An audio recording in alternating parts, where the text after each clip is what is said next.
going to be able to do some really cool brain teasers with you. And I'm going to start off by giving you one that is nice and easy, because I haven't seen you guys at all this term. A few lessons already, and that means I've got some cool brain teasers from the different lessons, and I'll pick and choose all the best ones that I've got. Let's go here. Let's try one of these first brain teasers to see if you guys can get it. Okay, so we'll start off with one like this. Let's have a look. All right. This is a very interesting one because you have to think a little bit outside of the box. There was once a famous artist, and his name was Vincent van Gogh. Have you ever heard of Vincent van Gogh? Yes.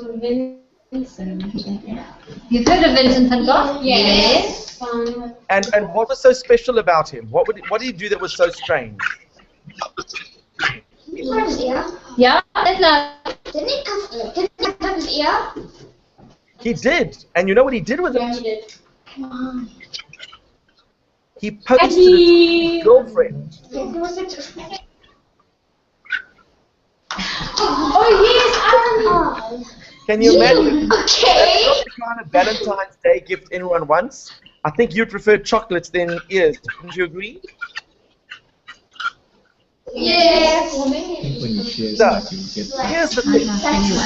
We've got Vincent van Gogh, and in some countries around the world, they pronounce his name Vincent van Gogh. And we know that he was a little bit crazy, but his family members were just as crazy. And I want you to help me find out who his family members are. And to do that, I'm going to give you hints. And the most important clue, everyone's name ends with go. So he had a cousin. He had a cousin that loved summer fruit. Do you know what his cousin's name was? You know? You know his cousin's name? No. No. Think about it. It's summer fruit and it ends with go. Mango. Mango is correct. He also had a cousin that loved tall birds. Ostrich. But ostrich doesn't really end with go. Flamingo. Very good. You guys are getting the hang of it. He had a cousin that loved playing the drums with his hands. Bongo. Excellent. What about his grandmother that loved dancing with a rose in her mouth? Tango. You guys are on fire. Let's see if I can catch you out. He had an uncle that loved working on the ships where they used to deliver big, big containers. Wow. How did you know that? They're clever, Steve. I'm noticing this. How about this? He had a cousin from Illinois in the USA. Based in America. A cousin from Illinois in the USA. Chicago. Wow, that was a tough one. I didn't think you guys were going to get that one. How about his Mexican cousin who was also his friend? Domingo. Domingo? Not a bad idea, but I'm looking for, and the clue is friend. Amigo. Oh, look at it. You guys obviously watch Dora the Explorer, don't you? I used to. There's nothing wrong with that. I still watch it. I think it's a wonderful way to learn Spanish. Okay, let's see if I can give you another one. How about his brother that was scared of heights?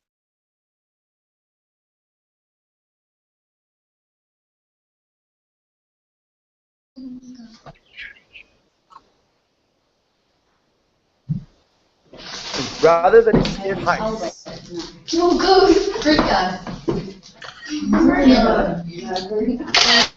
Scared of hats, girls? You're scared of hats? You've got Phobia. what's the phobia called? Fear. No, there's a special word that you use. Phobia. We know that it Being ends in scared of go. hats, like agoraphobia or claustrophobia, but what is the scared of hats?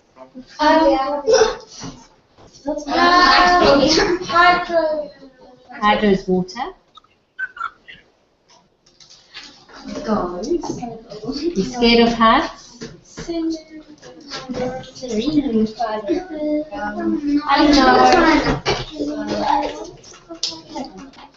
I know it.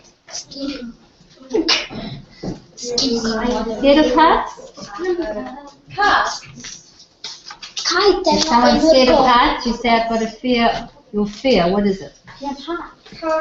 Of hats. People get very dizzy when they have this condition. Steve, we can't hear you. People get very dizzy when they have this condition. Oh, no.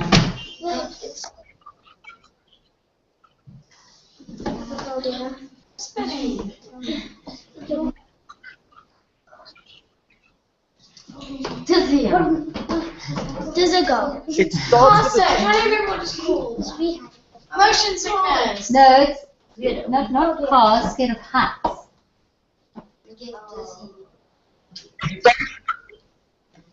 B. Bongo. Big Ben. I think it's muted again. Congo.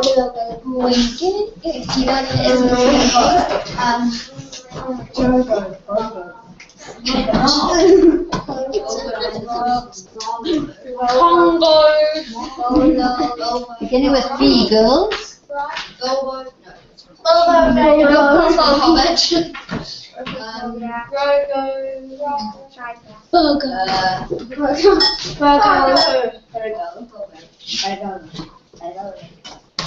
You've got them stymied, Steve.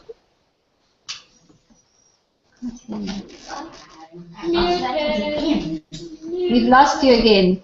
Can you not hear me? B, then E. Burger. Oh, getting close. Is someone getting close? Now, sometimes I can, sometimes we can't. Now we can't. Xenophobia.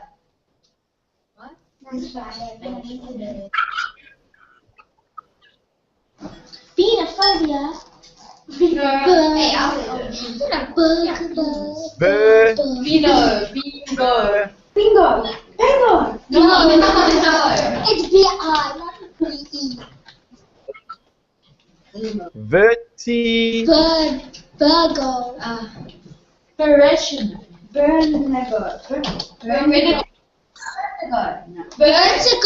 Vertigo. Well done. That was good. Yay! Excellent. Everybody's Excellent. scared of hats. I've heard of. Now you've learned something new. Okay, now I've got a very tough brain teaser for you. V-E-R. Let's see which one I'm going to give Okay, listen to it. you. V-E-R-T. Okay. So, Jo was telling her friend Mo about her very special day that she had at school that day. She said to Mo, we were in the middle of a science class when there was a blackout. And we were busy doing experiments with hot and cold water. And we thought, well, if there's a blackout, maybe it's a good time to go home early. But the teacher said to us, don't worry, the electricity will come back on. However, we first need to finish off our science experiments, so let's just wait here a little bit. And then, of course, the intercom came on and the principal said, boys and girls, no one is leaving early, School will finish at the normal time. And then about 5 minutes after that, the electricity came on, and the teacher said, okay, we can now finish our science experiments. And she poured some cold water into a warm dish and started doing some experiments with the water. While Joe was telling this all to Mo, Mo said, I don't believe you. I think you're lying. Why would Mo think that Joe was lying? Because I didn't experiment with hot and cold water, not a cold water and hot dish. Oh, can't you put cold water in a hot dish? No, but didn't they use hot water and cold water, not a hot dish, instead of hot water? No, that could have happened.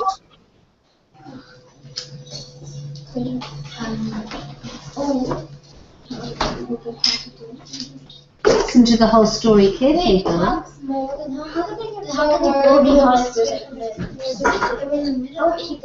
Why was it spatial?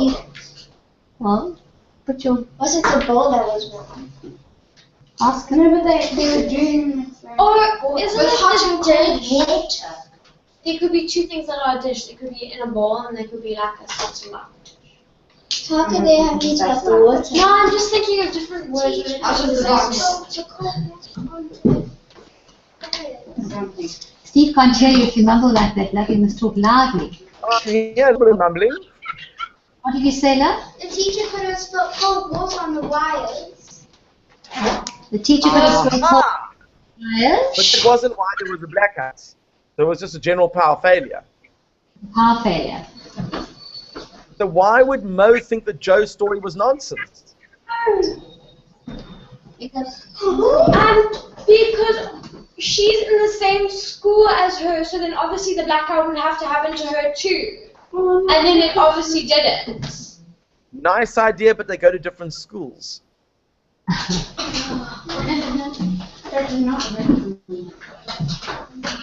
I'll repeat the important bits. Listen carefully. Joe said that there was a blackout. Okay, no electricity. And the children were thinking that maybe if there is a blackout, that they'll send all the children home early. But the principal comes over on the intercom and says, ladies and gentlemen, the blackout will not last more than 5 more minutes, so please, you are not going home early. And then when the lights come back on, they carry on with the science experiments. Why did Mo think that Joe was talking nonsense? Why, girls? Because there's no power and the intercom so if there was no power. Aha! Of course, if there was no power, the intercom wouldn't work. But now here's something that might interest you. If there was a power failure at your house, would your telephone still work? No. Because it's charged. No, your landline. Yes, Well, mine actually- is. You put it in a thing to charge and then you No, plug it in. you took it out. Actually, what you Depends on probably what don't know is that If your it's like telephone connects into it, runs then they on wouldn't be a able to. different... Yeah, the telephone runs on a different electrical current and a different wire. Not electrical. And when there is a power failure, your telephone will still work. However, if you have a portable telephone that is plugged into a base station that's plugged into the electricity, that won't work. But if you have a traditional phone that just needs the wire in the wall and not power to run it, you can literally still make telephone calls during the power failure. Yes. I'll just do this now. So what you might need to do is make sure that you've got one of those old cheap phones that just plugs into the wall and doesn't have any power to it, just a regular telephone cable to power it, and then if there was ever a power failure, you have a backup plan. Isn't that cool? All right, girls, you understand that, eh? Yeah. Okay, so now I'm going to give you a very tough brain teaser. Who is sitting in front of the classroom? Right, who's sitting in front? Miss Campbell. No, no, you in front. Pick one of the girls. Right, who wants to come? Alright, what's your name, love? Who? Layla. Layla. Right, Layla. Okay, where's Layla? Put your hand up, Layla. There we are. Okay, Layla, have a look at the camera. We're just going to get a photograph of you. Big smiles. Now. Oh. Try not to look like someone's just shot you. Okay. And Layla, I've got some good news and some bad news. The good news is that today is a Wednesday. The bad news is that on Friday you're going to be executed.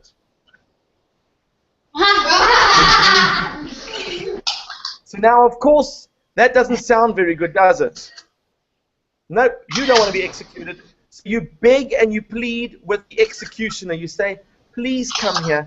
I don't want you to kill me. And he says, I'm sorry. You are the entertainment, and we need entertainment. So you say, well, why don't you play a game and then give me a chance to live? And he says, okay. I'll come let you know. On Thursday, he comes to let you know that there is a chance that you might survive if you play a game. And you say, well, at the moment, my chance is, what is my chance of surviving?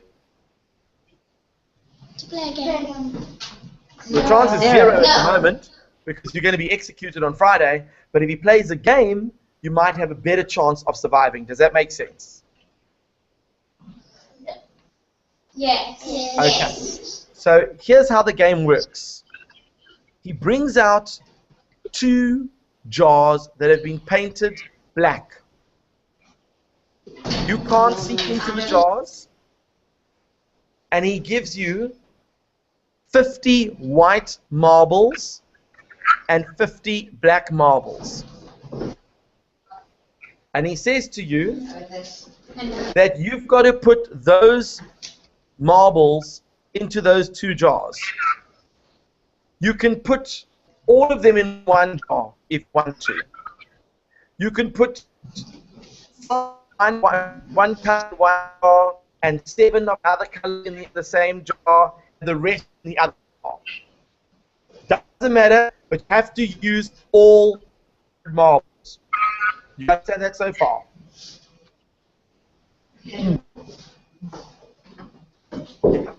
And then what happens is people blindfold you. They can't see what's going on. Just repeat. And they will turn the jars around. So now Steve, you don't can you know just which repeat? jar is which. Steve, can you just repeat that because your voice went all funny? Please. Okay, all right. You've got the 2 Just black about- jars. Yeah, that's fine. And then you said you had to use all 100 marbles. You have to use all 100 marbles, and you can put them in any you like, but you have to use all 100. And then you'll be blindfolded, so you can't see. And then the executioner will move the jar around. So you don't know which jar is which. Then he'll ask to pick one jar. And he'll pick a jar, looking, and pull out a marble. If it's 1 marble, you live. If it's a black marble, you die. What is the best way to put those marbles in?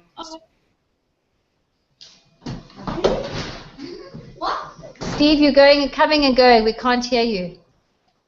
Okay. I'm going to see if I can switch over. I'm busy using the Wi-Fi here. I don't know what speed is like over here at the center. But again, as I type text.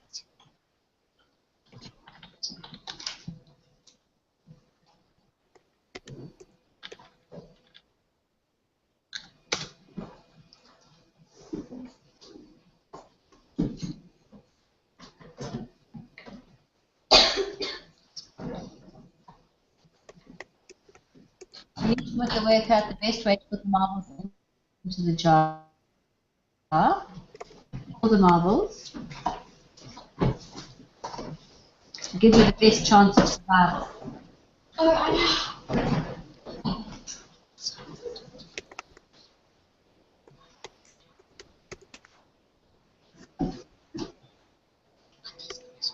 50 white and 50 black.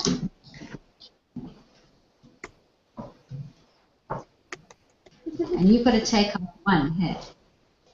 Put any number in either jar, but you have to use all 100, okay? You know that?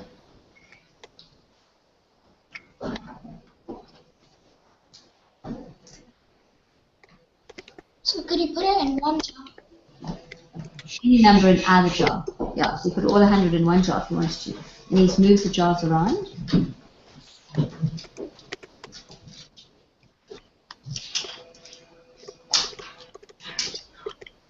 Executioner will spin the jars and shake them up. So then pick 1 marble out of the jar that you choose. He gives you a jar, you choose the jar, he'll take 1 marble out of that jar. And there's the question, what chance is there that it's going to be a white marble? Yeah. Well, I mean, what is your, I don't know if you can hear it, what is your best way to do a good survival? What's your chance of survival? Jamie? So what you do is you put all the white marbles in one jar and all the black marbles in the other one, because that way they have to switch them. So then you know which one has each one. But you're blindfolded and he's going to move the jars around. How do you know which one? Yes, because there's only 2 jars. So you put all the black marbles in one and all the one in white. Then when you're blindfolded, they shake them up and then they switch them. Well, how do you know how many times they're going to switch them around and around? How do you know? It could be the same way, but you don't know.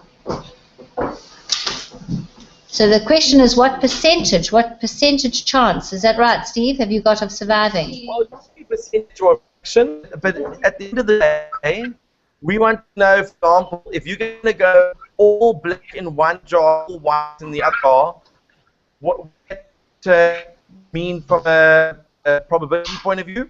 It means if there are 2 jars and he picks the right one, you are guaranteed to survive, and if he picks the wrong one, you are guaranteed to die. That means you have a 1 out of 2 chance, or 50% chance of survival. Can you go better than that? You have to be there. Are you going to do it today?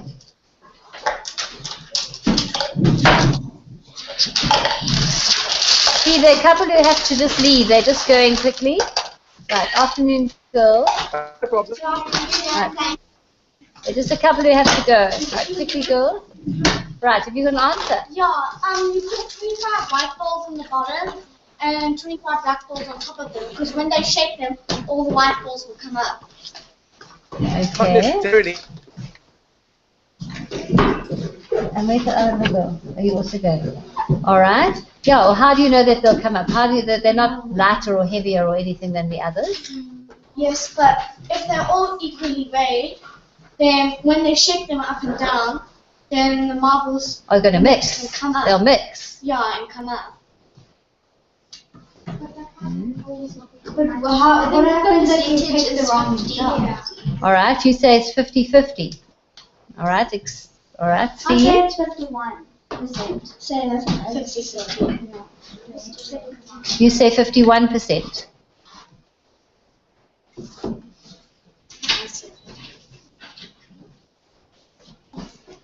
Is it frozen?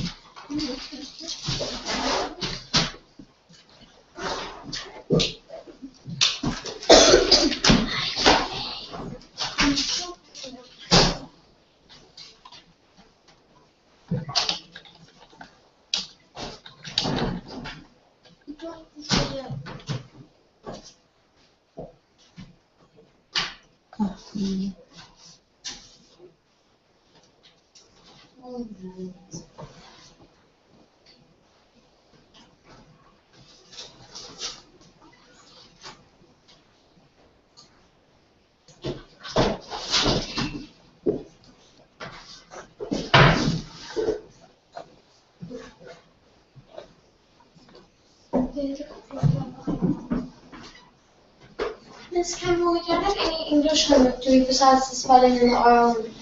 Jamie, please, love. You look at the board. It's got nothing to do with these children. Okay, how do I do that one?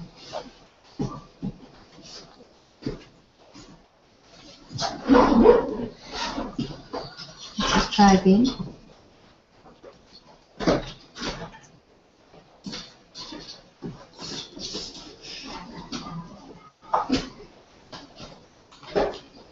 Let's see if this comes on here. Anyone? Because Mama was picking me up with like 5 minutes or 3. Oh, okay. Does she know it's till past? I think she does. Okay. But she comes at like thing and she says, why are you doing And does she know it's past that we're finishing that? I'm not sure. I'll ask her today and I'll say that it's. Yeah, it only finishes 2, 3, love. Okay. I don't know what's going on with this thing. I'll just go back to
Well, at the moment, we're waiting for the girls in Durban to join us because their line has dropped, and we are hoping that they are going to be able to solve our brain teaser.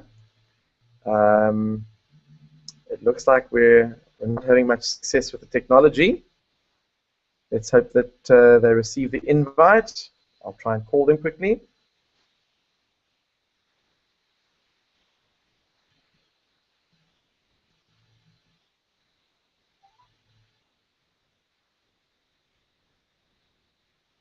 No response. Maybe we can send an email.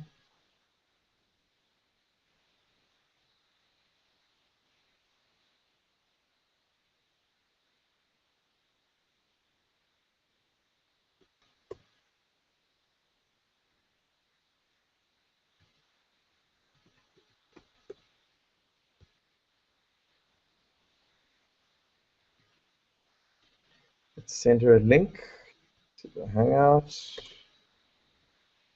Maybe that will work.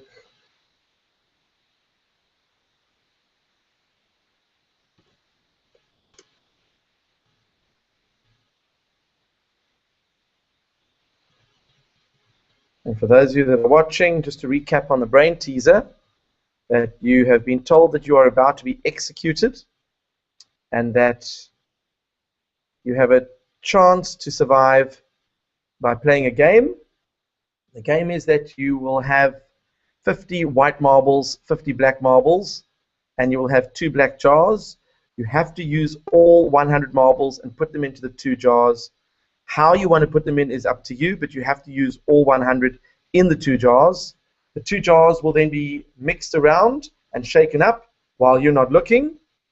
Then, of course, the executioner will pick one of the jars that you have asked him to choose, either the left or the right, and then he will close his eyes and pick one marble from that jar. If it's a white marble, you live. If it's a black marble, you die. And we want to know, how do you improve your chances of survival? It's quite a tricky one. Feel free to email us on info@livingmaths.com if you think you know the answer.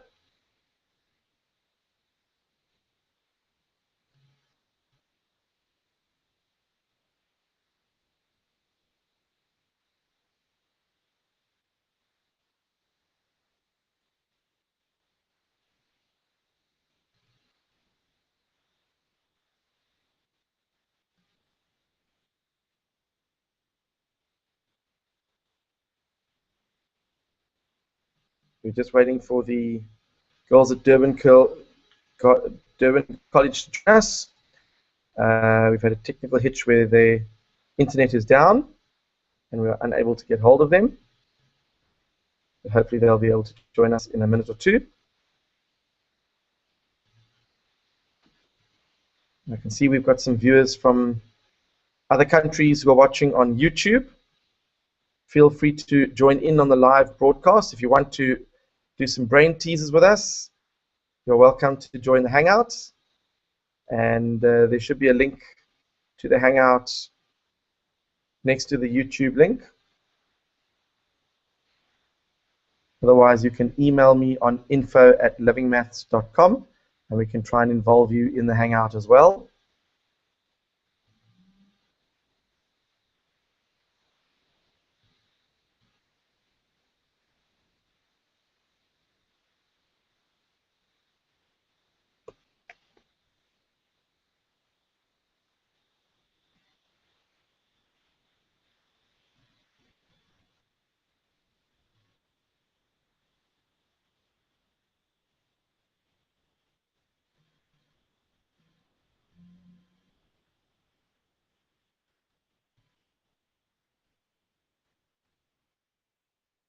Looks like the internet is down in Durban. It's a pity because it's a very enthusiastic group of girls.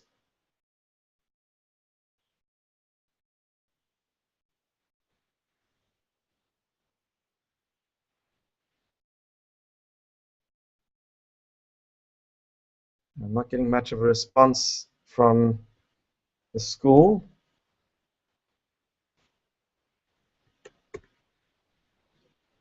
Try one more time. And see what happens.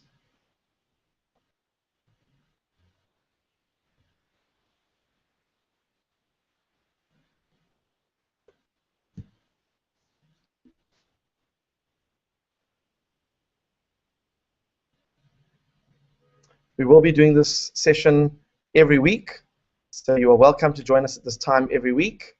And if you email us on info@livingmaths.com, we'll send you a reminder of the actual classes.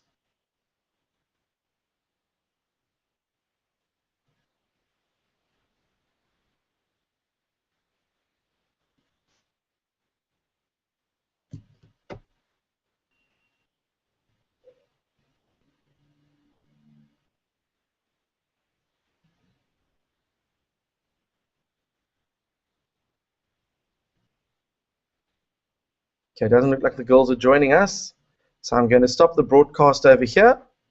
But as I said, you are welcome to join us in future. We will be doing this every Wednesday from 2:30 to 3:30 South African time.